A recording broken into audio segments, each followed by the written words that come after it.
বিগত আওয়ামী লীগ সরকারের আমলে লুটপাট হয়নি, দুর্নীতি হয়নি, সরকারের এমন কোনো সেক্টর খুঁজে পাওয়া যাবে না।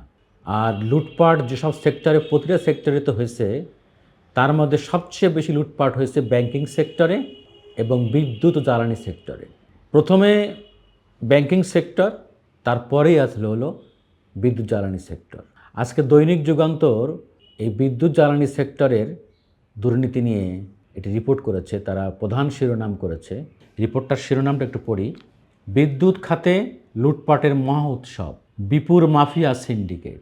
কলকাঠি নাড়তেন তৌফিক ইলাহি চৌধুরী, ছিলেন সাবেক মুখ্য সচিব আবুল কালাম আজাদ, আহমেদ কাইকাউস মূল কারিগর ছিলেন, পিডিবির বঙ্গবন্ধু প্রকৌশল পরিষদের বিভিন্ন স্তরের নেতা। আর সুবিধাভোগী ছিল এর বাইরে 100টির বেশি কোম্পানির পকেটে কয়েক হাজার কোটি টাকা ঢুকেছে। আর এই চক্রের সক্রিয় আরও কিছু সদস্যর নাম এখানে এসেছে। পিডিবির বর্তমান চেয়ারম্যান প্রকৌশলী মাহবুবুর রহমান সহ সাবেক 2 চেয়ারম্যান ও একাধিক প্রধান প্রকৌশলী, সাবেক অতিরিক্ত সচিব আনোয়ার হোসেন, প্রতিমন্ত্রীর ছোট ভাই ইন্তেখাব হামিদ অপু, সাবেক সেতুমন্ত্রীর এক ভাতিজা, কেশিয়ার ছিলেন এপিএস মুজাহিদুল ইসলাম মামুন, কেরানীগঞ্জের প্রভাবশালী শাইন চেয়ারম্যান। এই রিপোর্টে আমি একটা প্যারা আপনাদের পড়ে শোনাই। একটি বিদ্যুৎ প্রকল্প হাতে নেওয়া থেকে শুরু করে অনুমোদন পর্যন্ত কমপক্ষে 20টি ধাপে এই সিন্ডিকেটকে টাকা দিতে হতো।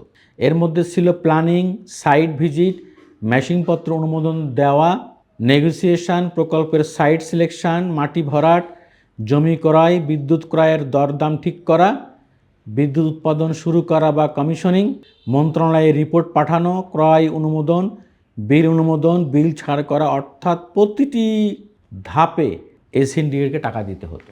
আমি নিজেই কিন্তু এর একটা ঘটনার, অন্যতম ঘটনার সাক্ষী। যমুনা গ্রুপের প্রয়াত চেয়ারম্যান নুরুল ইসলাম বাবুল সাহেব বেঁচে ছিলেন। আমি প্রায় সময় তাকে নিয়ে যেতাম বিভিন্ন কাজে, এই নসরুল হামিদ বিপুর দপ্তরে ওনার সাথে মিটিং করতে। একবার আমরা গেলাম, যে আমার বাবুল সাহেব বহুদিন থেকে তার স্বপ্ন যে উনি কয়লা ভিত্তিক বিদ্যুৎ কেন্দ্র উনি বাংলাদেশে করবেন। মোট কথা যমুনা গ্রুপ একটি বিদ্যুৎ কেন্দ্র করবে বা এ ভিত্তিক আর কি।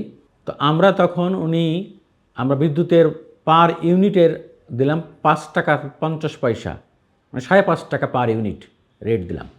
এটা পড়ার পরে নসরুল হামিদ বিপু এটা মানতে নারাজ, কারণ না, আপনি এভাবে দিলে তো হবে না, এই রেটে তো আমরা কোনো পাওয়ার প্ল্যান্ট দিব না, আমরা তো এর চেয়ে বেশি রেটে আমরা বিদ্যুৎ আমরা কিনতেছি, আপনি কম রেটে দিবেন কেন? বাবুল সাহেব তো হতবাক এবং সংক্ষিপ্ত। ব্যবসা করব আমি আমার লাভ রেখেই তো আমি পার ইউনিটের দাম নির্ধারণ করেছি, সেটা আমরা পাইনি, কিন্তু দেওয়াই হয়নি। বলা হলো যে আপনি নেত্রীর সঙ্গে যোগাযোগ করেন। অবশ্য আমি স্যালুট জানাই বাবুল সাহেবকে। আমার সামনেই সেখানে প্রতিমন্ত্রীর পিএস আবেদ সাহেবও ছিলেন উপস্থিত। বাবুল সাহেব উচিত কথা বলতে ছাড়েন নাই। বাবুল সাহেব বলেছিলেন, লিখা রাখেন, এমন একদিন আসবে এই সব ঘটনার কারণে আপনাদের জেলে যেতে হবে, দুদকে মামলা হবে, এবং সেদিন বেশি দূরে না। আপাদমস্তক দুর্নীতি করার কারণে, লুটপাট করার কারণে আপনারা বিদ্যুৎ কেনার মুখে দুর্নীতি করেন, এদেশে কিচ্ছু হবে না। সেদিন বাবুল সাহেব রাগ করে সেখান থেকে এই সমস্ত কথা বলে মুখের উপর বলে চলে আসছিলেন যে কমিশন দিয়ে বাবুল সাহেব ঘুষ দিয়ে বিদ্যুতের দাম বাড়িয়ে পাওয়ার প্ল্যান্ট করবে না। 1 বছর একজন লোককে 5 লক্ষ টাকা বেতন দিয়েছিলেন বাবুল সাহেব এই প্রকল্প প্রস্তুত করার জন্য। তা আমি তো ঘটনার সাক্ষী, এবং তখন আমি জানি বিদ্যুৎ মন্ত্রণালয়ে এই সমস্ত প্রকল্প সাবমিট করার সময় দিতে হতো 50 লাখ টাকা, একেবারেই সাবমিট, মানে তার ফাইলটা পুট আপ দিতে হবে। তাই আমি শাখা কর্মকর্তা আমাকে নিজেই বলেছিলেন, আমি তার নাম বলছি না। আমি মনে করি বিদ্যুৎ বিটে যে সমস্ত সাংবাদিক আছেন তারা আমার চেয়ে ভালো বলতে পারবেন, এবং এই সেক্টরে যারা কাজ করেন তারা আরও ভালো বলতে পারবেন। তো এই লুটপাটের শাস্তি কি হবে না? আমি মনে করি এই বিদ্যুৎ সেক্টরে লুটপাটের সাথে টপ টু বটম যারা যেভাবে জড়িত প্রত্যেকের মুখোশ উন্মোচন করে দিতে হবে, এবং প্রত্যেকের বিরুদ্ধে আইন অনুযায়ী কঠোর ব্যবস্থা নিতে হবে। এদের কাউকে ছাড়া যাবে না। ক্যাপাসিটি চার্জের নামে আমরা যেভাবে টাকা গুনেছি, যে সমস্ত দুর্নীতি হয়েছে, এর কোনো ক্ষমা নেই।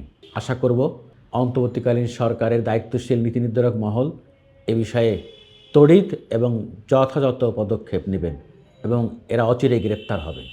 আল্লাহ হাফেজ।